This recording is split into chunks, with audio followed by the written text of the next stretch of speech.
Day 63 of digital marketing. இன்னைக்கு நம்ம வீடியோல என்ன பார்க்க போறோம்னா நெகட்டிவ் எஸ்இஓ னா என்னன்னு சொல்லி பார்க்க போறோங்க. இந்த டெக்னிக்ல என்ன பண்ணுவாங்கன்னு சொல்லி பார்த்தோம்னா நெகட்டிவ் வேல எப்படி நம்ம காம்படிட்டர்ஸ் அட்டாக் பண்ணி நம்ம ரேங்கிங்ல ஹையா போகணும் அப்படிங்கிற ப்ராசஸ் தாங்க இதுல மெயினாவே பண்ணுவாங்க.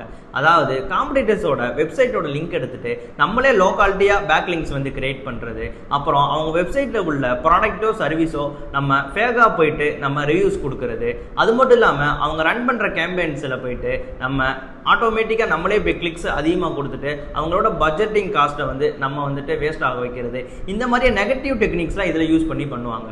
இதனால காம்படிட்டருக்கு என்ன ரிஸ்க்னு சொல்லி பார்த்தோம்னா அவங்களோட கீவேர்டோட ரேங்கிங் பொசிஷன் சடனாக ட்ராப் ஆகும். கூகுளில் அவங்க பெனால்டிஸ் ஆகிறதுக்கும் ரொம்பவே சான்சஸ் அதிகமாக இருக்குங்க.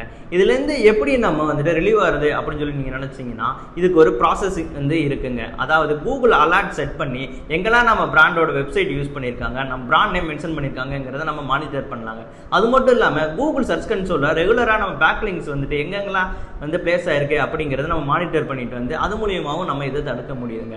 இது எல்லாமே சேர்த்தா நெகட்டிவ் எஸ்இஓ டெக்னிக்ஸ்ல யூஸ் பண்ணுவாங்கங்க.